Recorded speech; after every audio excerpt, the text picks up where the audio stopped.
I love the idea of tomorrow. It's so full of hope and thoughts of a better life. A life you can live the way you see fit. A life where you have time to do things you want to do. I'm a dreamer. I love to visualize the future. I see a future where I can go to coffee shops regularly. I can go out to eat with my wife without worrying about the bill. Mostly I can't wait to have a car. But all of these dreams aren't just shallow dreams of something I don't have. Many people only have that. They want money, success, freedom, attention and recognition without understanding why. Without reason, they are just shallow dreams leading to who knows what. I've long admired the story of Otto von Bismarck. Listen to this. He united Germany through calculated wars. First again Denmark, then Austria, and finally France. Each conflict expanded Prussia's power and drew the German states into unity.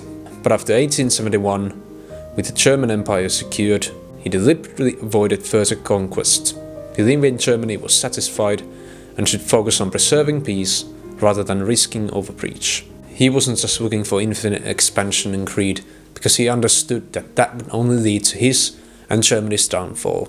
He knew what he wanted, went and get it, and left without feeling the need for more. Knowing what you want and why you want it is such a powerful tool, and surprisingly rare as well.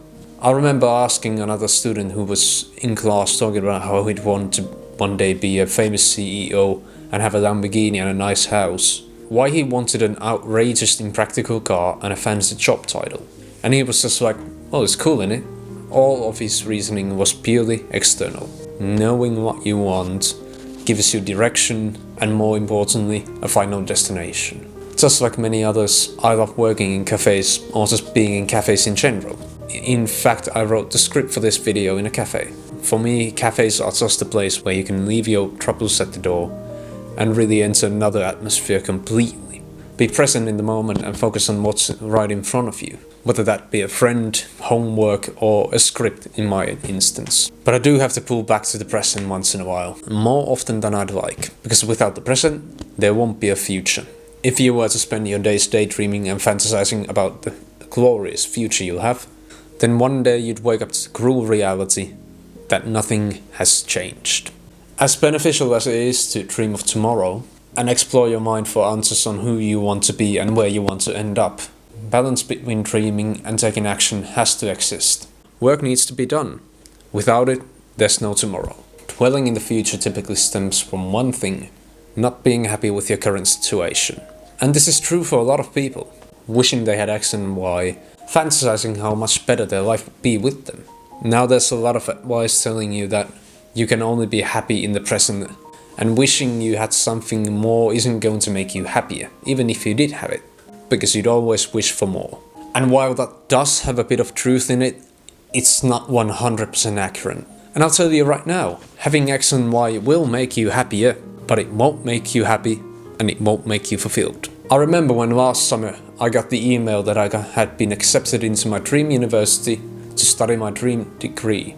It was around 9:30 in the evening. I was baking eggs, listening to music, just minding my own business when I got the email. But here's the thing, I didn't feel ecstatic or overly happy. I felt relieved. There's a clear difference between the things that actually make you happy and the things you think make you happy. And it's all decided by external and internal values. A nicer car won't make you happier, unless the car itself is the desire. Not the attention you get or the pats on the back you get from your friends. It's the feeling that remains when everything external is taken away. The reason I didn't feel overwhelmingly happy about getting into university is because the degree itself didn't really mean anything to me. As a follower of minimalism, people seem to have this idea that I just don't own anything. Not even a bed. Just a mattress and a blanket and knock yourself out. That's obviously not true. I do have a bed frame. To me, minimalism means having things that have meaning. Everything I own either has a purpose or personal meaning to me.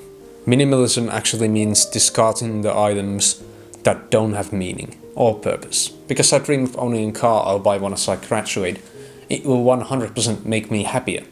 Buying my own apartment will absolutely make me happier. Not because of the attention it'll bring or the compliments I'll receive, but because it has a deeper meaning to me. But as fun as it is to fantasize about them, The present is more important. Dreams will become true if we work for them. I know it, and I hope you know it as well. The reason I didn't feel overwhelmingly happy about getting into university is because the degree itself didn't mean anything to me. It was just a tool. Now I'd like to ask you two questions. Both equally important, similar in nature, but still very different. The first question is, who do I want to be in 5 years? Where do you want to live? Who are your friends? What do you do for a living? What do your days look like? Close your eyes and imagine yourself living the dream. Just how good it'll feel to wake up in the morning and think of the day ahead. And now I'm gonna pull you back to the present and ask you, what is something small you can do today to take you one step closer to your dream? Go and do that.